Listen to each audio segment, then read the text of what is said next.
which are the ways in which Ambedkar's philosophy, its different, his own different ideas are used by different forces in the country. Their political and intellectual forces.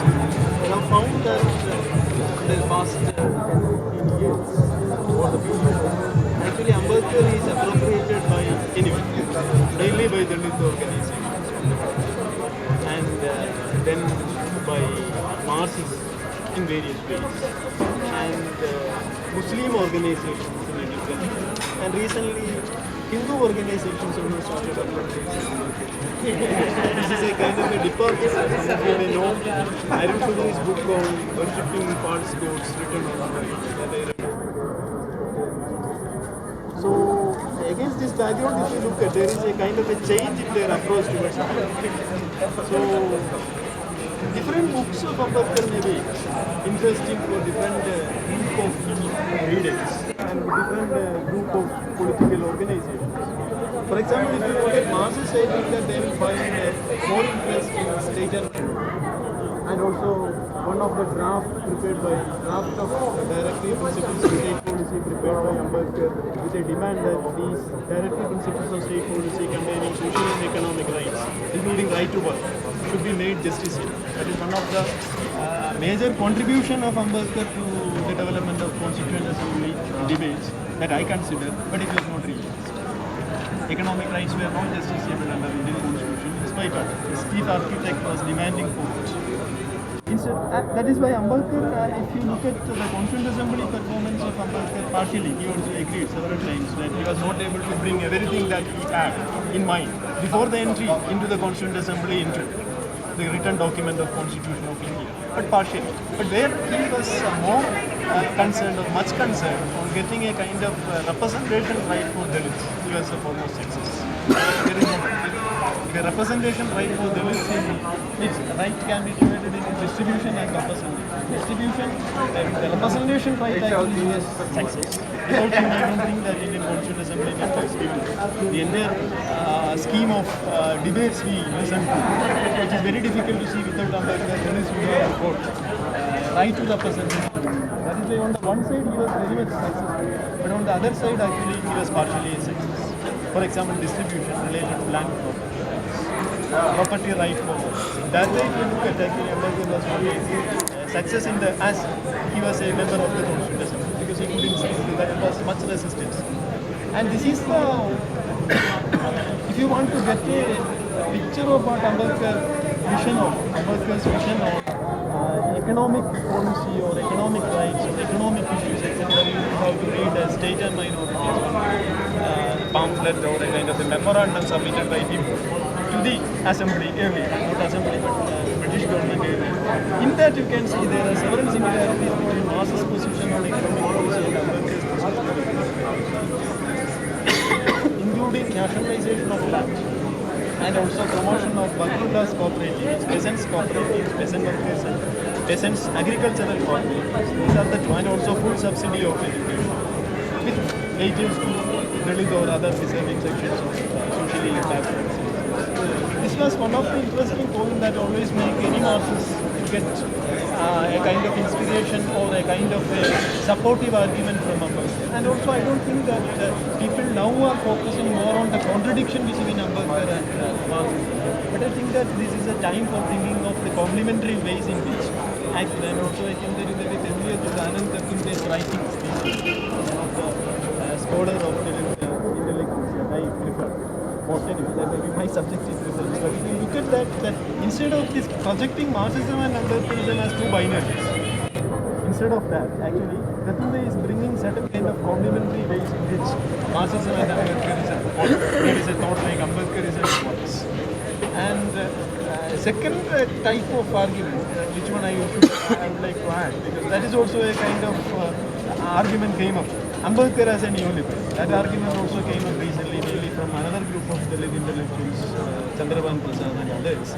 And if you want to get some kind of supportive argument for that, I don't know which group you may be belong to, or political party, or one student organization, maybe some different shades of argument. So here if you look at, you can get some idea of his own findings in support of a kind of free market economy from his own economic thesis or his own PhD thesis submitted for doctoral philosophy in American University. That was mainly about a kind of center-state financial relationship that existed under the 1935 Act.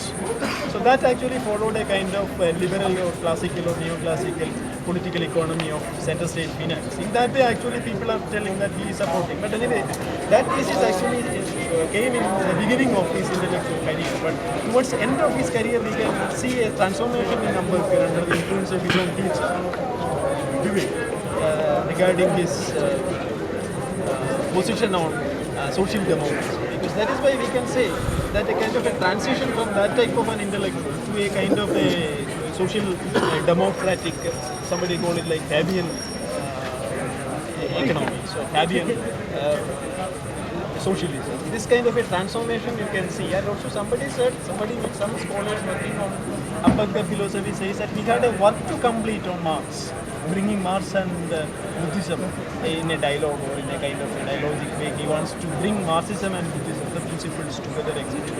And this is another way in which, that is why it is very difficult to locate Ambedkar in either of the streams.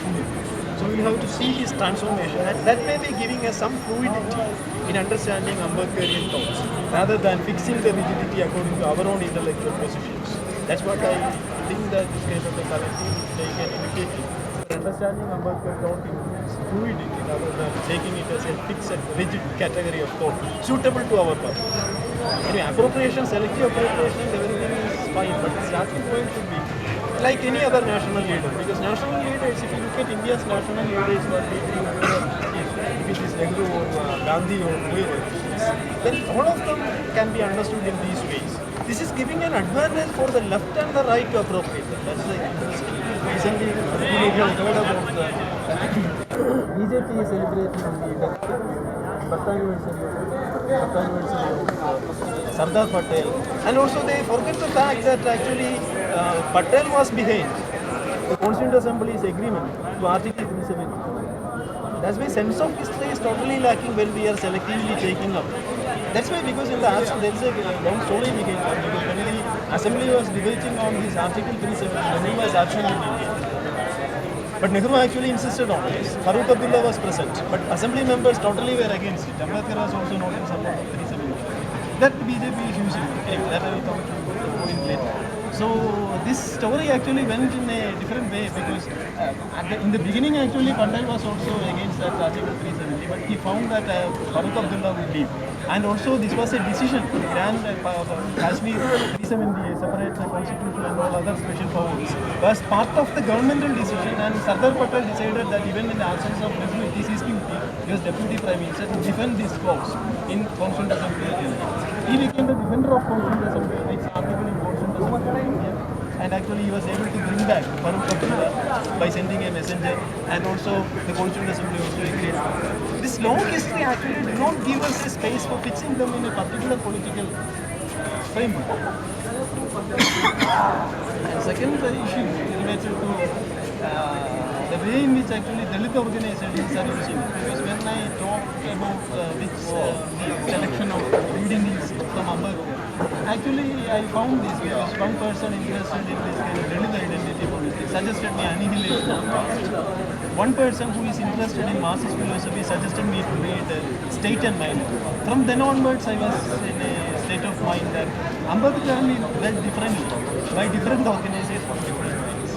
That the way in which actually we are bringing up the debate will enrich our knowledge on Ambedkar. And second, the next issue we find, the people who are appropriating Ambedkar in different ways do not have any kind of a dialogic relationship with it. That is a big problem that they have. Because Ambedkar can be interpreted in different ways. Ambedkar can be used democratically for different political and economic objectives. But the groups of people who are organizing or who are celebrating Ambedkar on different ways do not have any kind of a dialogical relationship between them. Otherwise, what happens? This may be possible inside an academic community like ours. Otherwise, the common man I here consider them as subordinate or away from the mainstream intellectual discussion. Anyway, that may be my preference. they will be easily taken over by any of the argument becoming dominant in media or any other media.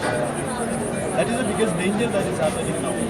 That's when the one side actually BJP says that Ambedkar's statement was anti-Muslim, quoting from Partition. That may be their dearest book from Ambedkar. Partition and Pakistan.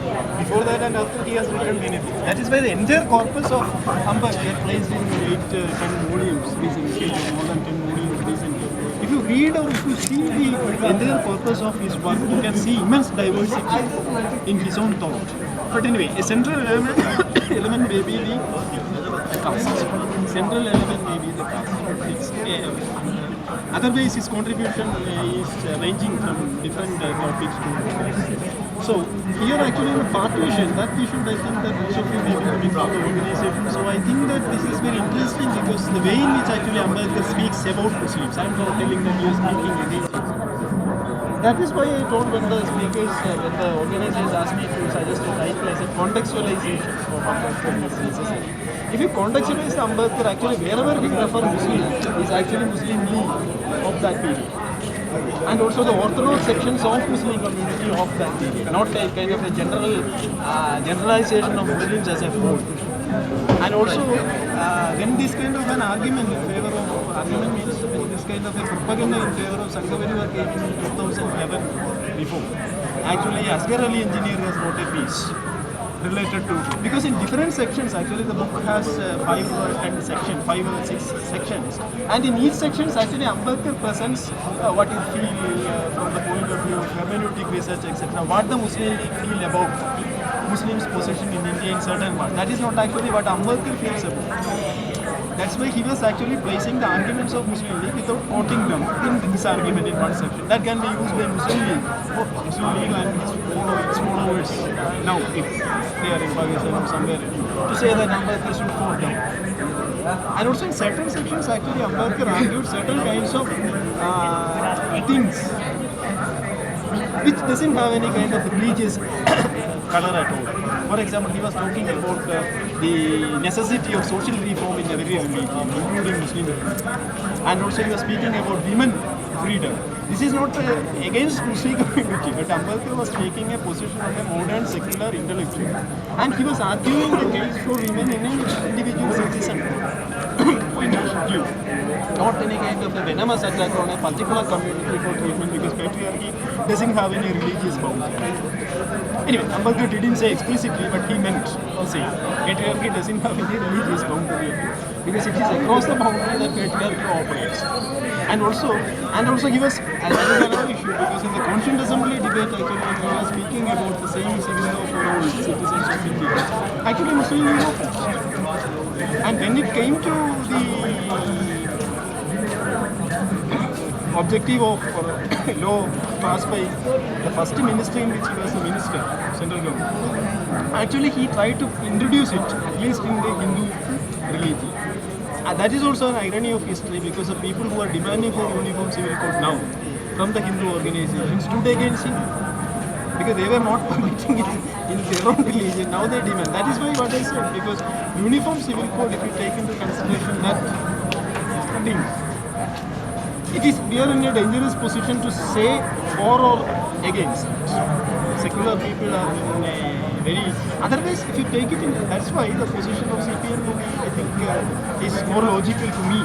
Because it says that this kind of a thing is for the internal reforms. Internal reform by the community.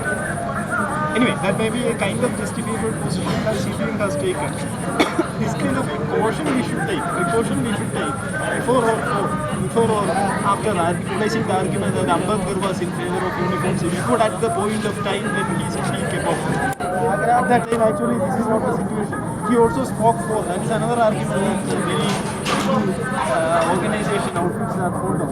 For example, they say that he was supporting Pune theory, he said that Muslims and Hindus cannot live as... This is not the same view as Ambedkar or Jinnah said.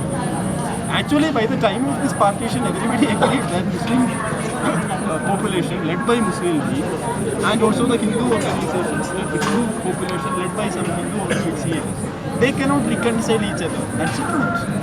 That's why the partition came. This is actually accepting the reality and not a justification for devolution theory.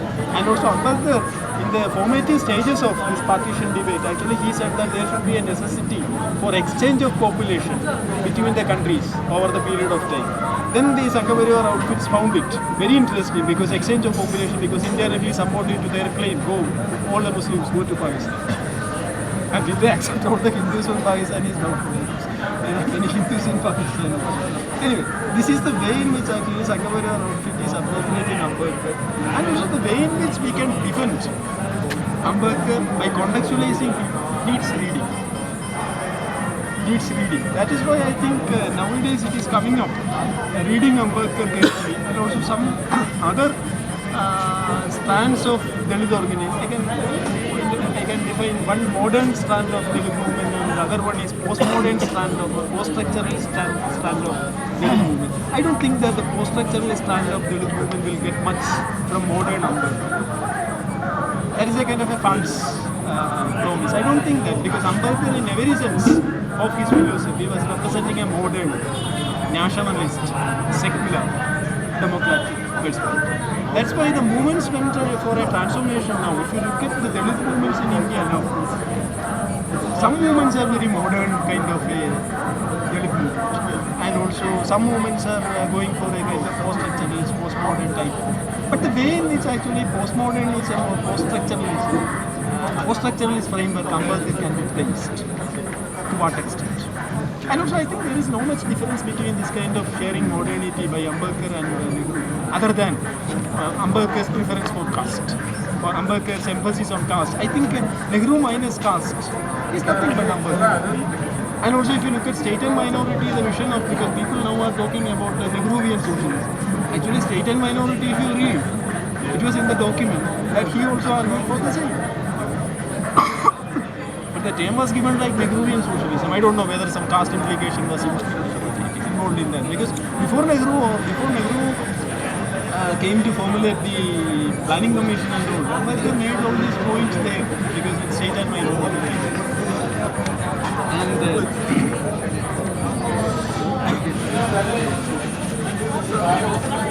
And another issue with Ambedkar is actually I would like to say before all the things are like before a debate. And last point is actually regarding caste. Actually, Ambedkar was aiming at transformation at individual level or fixing caste as a permanent one. Fixing caste as a permanent one. But after looking at the contemporary movements, mainly mainstream political movements following Ambedkar, I think they are in the trap of that continuity of caste in a different way. That's why caste, as far as myself is concerned about Ambedkar, I think that caste was considered as something to be transformed, not to be fixed. There actually I think the post-structuralist understanding of caste politics differ from Ambedkar. Because I don't think that Ambedkar would have celebrated Dalit folklore to the extent to which actually post-structuralist thinkers are celebrating. Anyway, I don't say that this is bad or good, but what I said, there is a relevance for this kind of Dalit folklore or something like that. But it was not at all the part of Ambedkar's program. He was thinking about not about local vernacular but about English. That's why I say, and also there is another difference between Ambedkar's thought and his own vision of reservation. Actually, reservation was brought by Ambedkar in a particular debatable context. Because when he was actually prevented from acquiring some positions of power and educational positions by virtue of his education, he is already qualified but discrimination came. That's why the reservation, the justification for reservation from Ambedkar came from a different type. That is why what I said, because Ambedkar was a person who was qualified, was willing to fight, was willing to compete, but discriminated by caste. But the way in which actually the reservation debate goes now is a different way, which is a way, etc. we can explore in terms of our own inquiry. That is why, and maybe one reason because the reservation debate in India, and also there is no difference because many people say that Marxists as a whole were against reservation. I don't understand the logic because if you have a sense of history, you cannot say like that. Undivided CPA took a position on reservation that economic reservation should be the criteria. And also after the division, actually CPA continued with the obsession with economic reservation. But CPA changed the definitely talk against. That is why different, and also the Naxalite movements and others are actually talking against some teams, some of them. That is why when we hear about the talk like Ambedkar versus Marx or Ambedkar versus Marxism, both of them are internally diversified. Which strand of Ambedkarism is speaking against which strand of Marx? That is why this is a logic actually post-structuralist always used against Marxism, because to split up into different types of identity. The same strategy that the Marxists can use against. So what I said, because Ambedkar's different streams are talking differently. Like Marxists, different streams are talking differently. That's why the clarity should be brought into the context of debating between Ambedkarism, Marxism, etc. And also, as I said, I conclude my discussion that I treat Ambedkar and his relevance not as a post-structuralist thing of, but actually an unfinished project of modernity. Ambedkar actually had an aim which is shattered now by virtue of the unfinished project of modernity. Because he was actually, I think he was nearly a worshipper of modernity.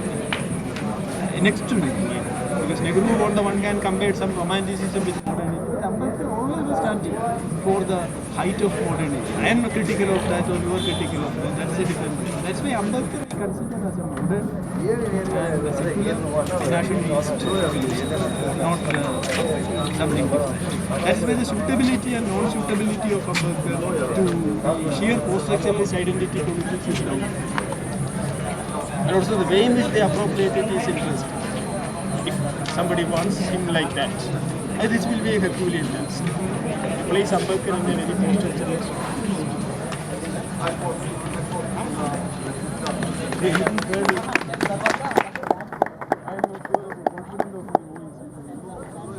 Any questions?